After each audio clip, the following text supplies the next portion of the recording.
This is a TLC recording.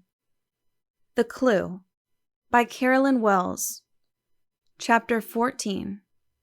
The Carlton Household. Mrs. Carlton's dinner table that evening presented a very different atmosphere from the night before. The hostess herself was present only by a strong effort of willpower.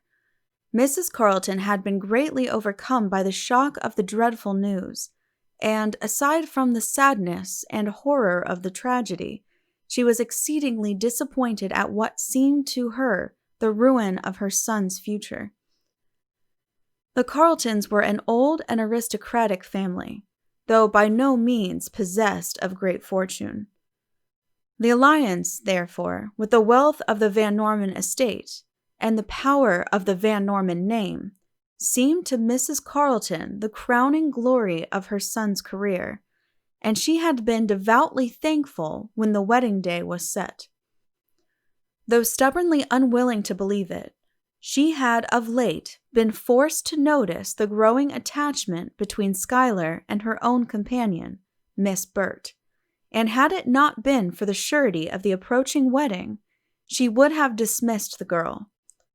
But so certain was she that her son's ambitions, like her own, were centered on the Van Norman name, she could not believe that Schuyler would let himself become greatly interested in Dorothy Burt.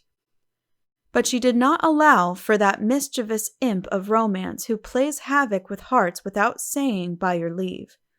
And partly because of her own dainty charm, partly because of her contrast to Madeline's magnificence, Dorothy Burt crept into Schuyler Carlton's affections before either of them realized it, and when they did discover the surprising fact, it did not seem to dismay them as it should have done. But it troubled them, for Schuyler well knew that honor, expediency, and good judgment all held him bound to Miss Van Norman, and Dorothy Burt knew it equally well. And, whether or not with an ulterior motive, she had made no claim on him from the first. She had admitted her love for him, but in the same breath had avowed her appreciation of its hopelessness.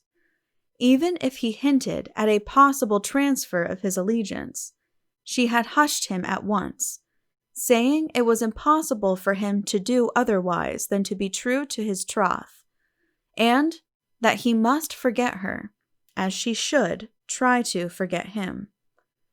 The nobility on her part only made Carlton love her more, and though continuing to admire his beautiful fiancée, his real affection was all for little Dorothy. She came to dinner that night, soft and lovely, in a simple white frock, her pathetic eyes wide open in grief and sorrow, her rosebud mouth drooping and tremulous at the corners. Fessenden watched her, without appearing to do so. He noted every expression that flitted across her baby face, and he was greatly disturbed. The night before he had paid slight attention to her. To be sure, Miss Van Norman had spoken her name in the afternoon, but it had meant little to him, and thinking of her merely as Mrs. Carlton's companion or secretary, he wasn't sure which. He had been conventionally polite and no more, but tonight she was a factor in the case and must be reckoned with. As Fessenden watched her, he saw with a growing conviction, as sure as it was awful, that she was relieved at Miss Van Norman's death. Gentle, tender little girl as she seemed, it was nevertheless true that the removal of the obstacle between Carlton and herself gave her only joy. She tried to hide this. She cleverly simulated grief, horror, surprise, interest, all the emotions called forth by the conversation, which unavoidably pursued only one course. In fact, Miss Burt took her cue every time from Mrs. Carlton, and expressed opinions that invariably coincided with hers. It began to dawn upon Fessenden that the girl was unusually clever, the more so, he thought, that she was consciously concealing her cleverness by a cloak of demure innocence and careful unostentation. Never did she put herself forward. Never did she show undue interest in Schuyler personally. Fessenden reasoned that the game being now in her own hands, she could afford to stand back and await developments. Then came the next thought. How came the game so fortuitously into her own hands? Was it, even indirectly, due to her own instigation? Pshaw, he thought to himself, I'm growing absurdly suspicious. I won't believe wrong of that girl until I have some scrap of a hint to base it on.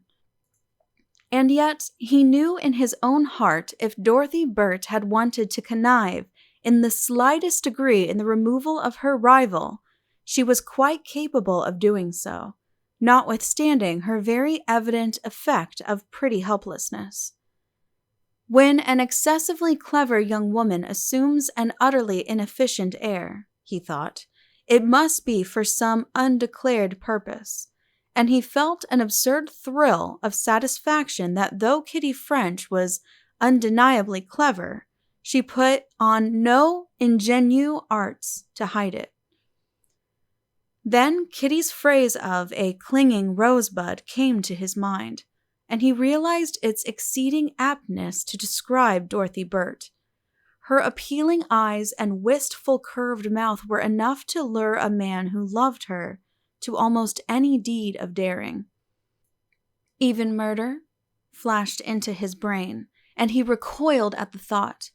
Old Schuyler might have been made to forget his fealty. He might have been unable to steel his heart against those subtle charms. He might have thrown to the winds his honor and his faith, but surely, never, never could he have committed that dreadful deed, even for love of this angel-faced siren. Could she? The words fairly burned into Fesseden's brain. The sudden thought set his mind whirling. Could she? Why, no, of course not. Absurd. Yes, but could she? What? That child? That baby girl? Those tiny rose-leaf hands? Yes, but could she?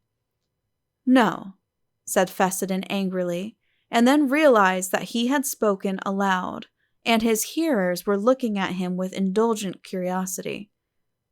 Forgive me, he said, smiling as he looked at Mrs. Carleton. My fancy took a short but distant flight, and I had to speak to it sternly by way of reproof. I didn't know a lawyer could be fanciful, said Mrs. Carleton.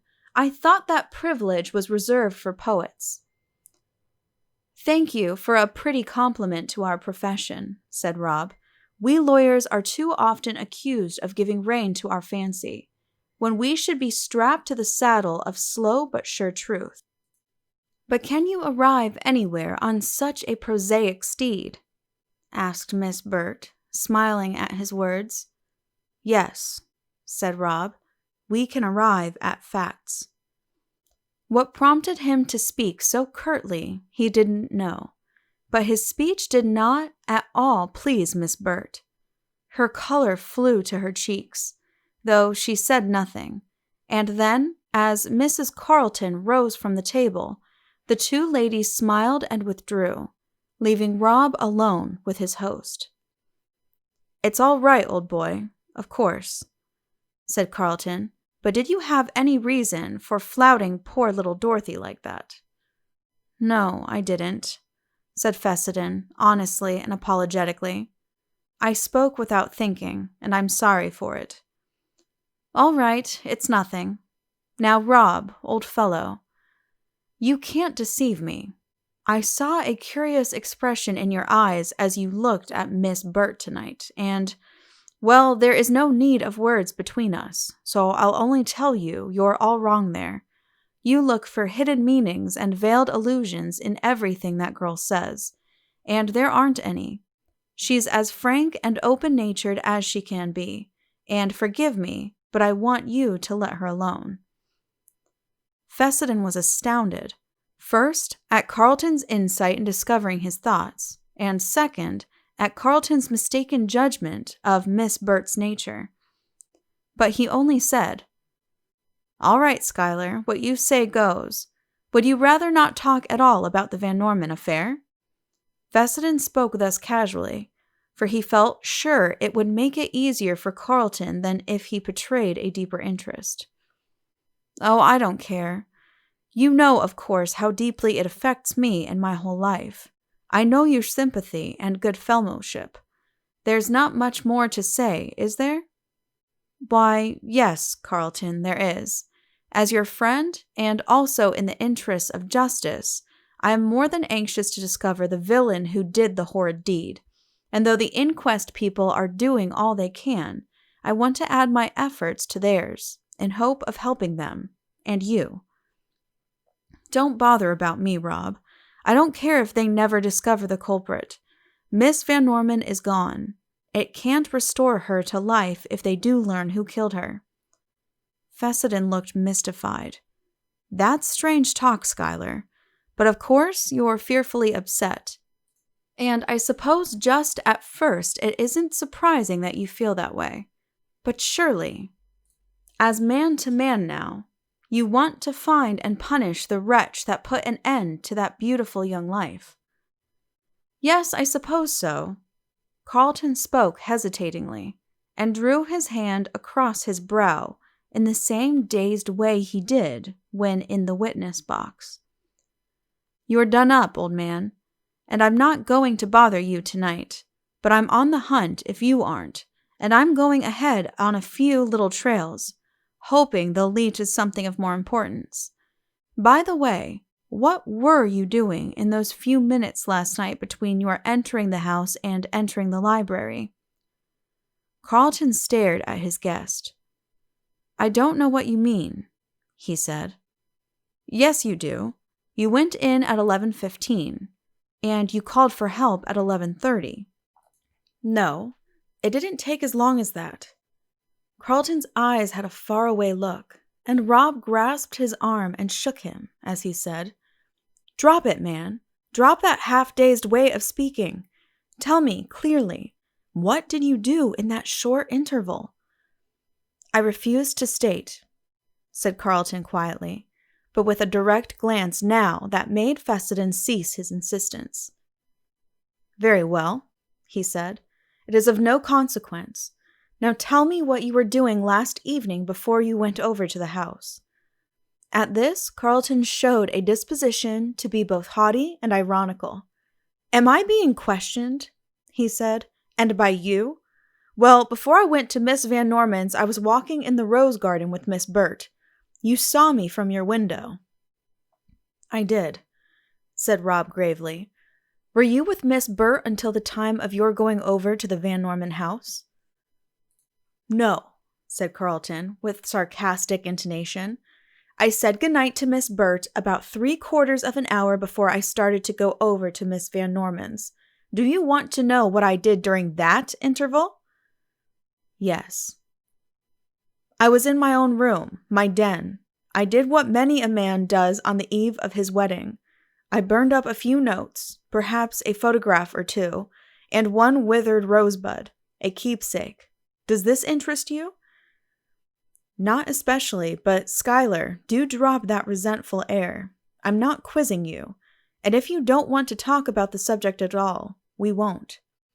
"Very well, I don't." "Very well, then."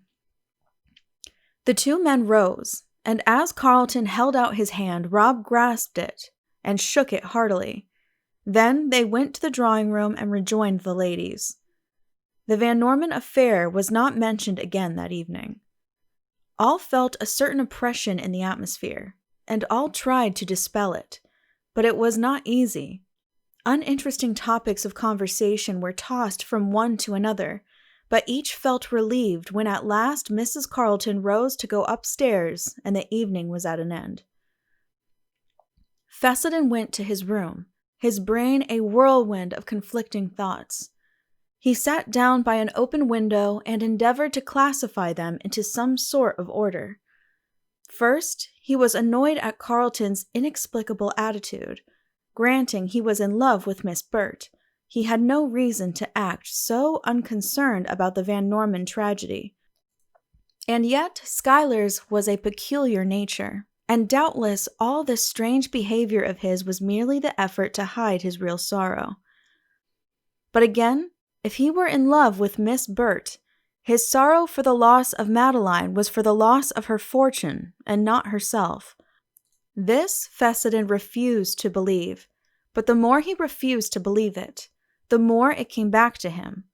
Then there was his new notion that came to him at dinner about Miss Burt. Carlton said she was the ingenuous, timid girl she looked, but Rob couldn't believe it. Executive ability showed in that determined little chin. Veiled cunning lurked in the shadows of those innocent eyes. And the girl had a motive. Surely she wanted her rival out of her way. Then she had said goodnight to Schuyler nearly an hour before he went over to Madeline's. Could she have... But nonsense! Even if she had been so inclined, how could she have entered the house? Ah, that settled it. She couldn't. And Fessenden was honestly glad of it. Honestly glad that he had proved to himself that Miss Burt, lovely, alluring little Dorothy Burt, was not the hardened criminal for whom he was looking. Then it came back to Schuyler. No, never Schuyler. But if not he, then who? And what was he doing in that incriminating interval? And why wouldn't he tell? And then, idly gazing from his window, Rob saw again two figures walking in the rose garden, and they were the same two that he had seen there the evening before. Schuyler Carlton and Dorothy Burt were strolling.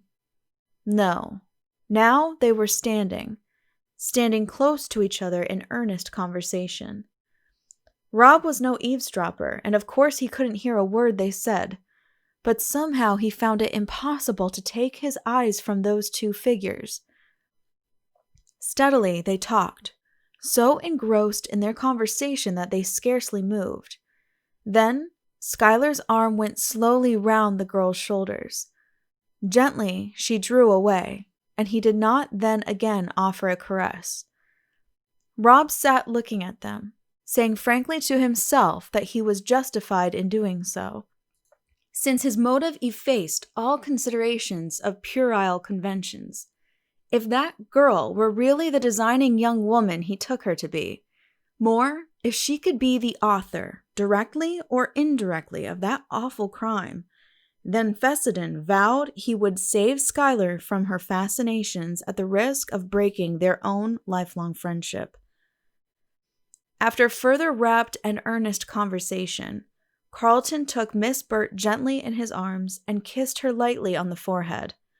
Then, drawing her arm through his own, they turned and walked slowly to the house. A few moments later, Rob heard the girl's light footsteps as she came up to her room, but Carlton stayed down in the library until long after all the rest of the household were sleeping. End of Chapter 14. Please click the link below to continue on to Chapter 15. This has been a TLC recording. Thank you for listening, and please be sure to subscribe.